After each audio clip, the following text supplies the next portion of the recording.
you chose the topic on stress and anxiety because people were telling you this is the problem that they're facing? Yes, this is true. In fact, when I have conversations with anyone, it doesn't take long before before stress or depression or anxiety raises its ugly head. Increasingly nowadays, this has become the topic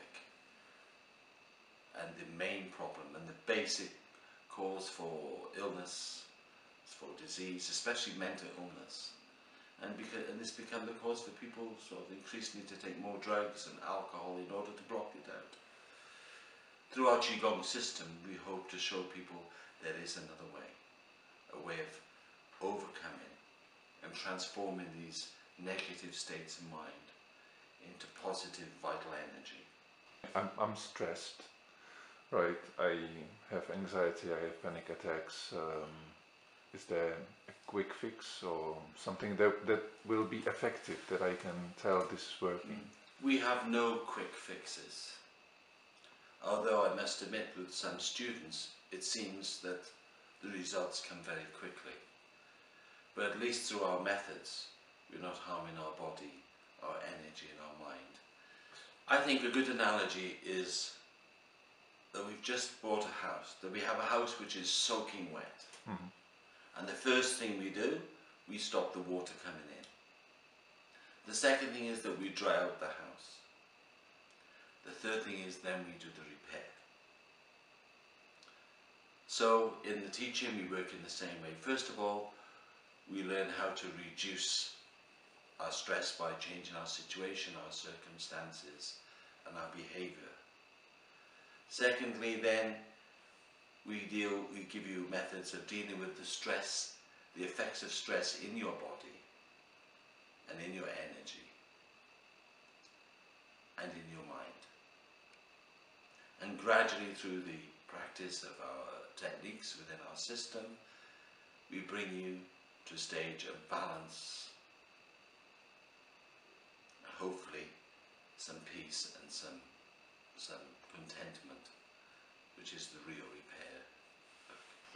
But when you say that on the outer level we have to change the circumstances that we live in, does it mean that I have to leave my work, I have to leave my friends, or my enemies, or I have to change my world completely and go somewhere to the mountains?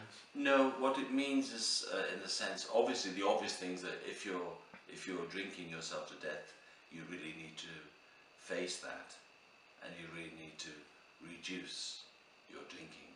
If it's drugs you're using to block out your experiences, then also this needs to be brought to a stop, although albeit gradually. You know? So what we need to do is to change the way we view these things, but at the same time gathering methods and techniques to help us cope with what is really happening in our lives. So what you teach me first is to see where the problem is. Is that right? To see where the problem is, and also to discover how you are, because generally we always say the problem is his fault, her fault, their fault, my situation, my house, my job. You know, we can change all these things, but it's a bit like, you know, the whole world is covered in glass. Do we try to sweep it up, or do we wear shoes? So we begin by actually looking within, discovering how we are, and understanding how we are, understanding where the source of the problem is.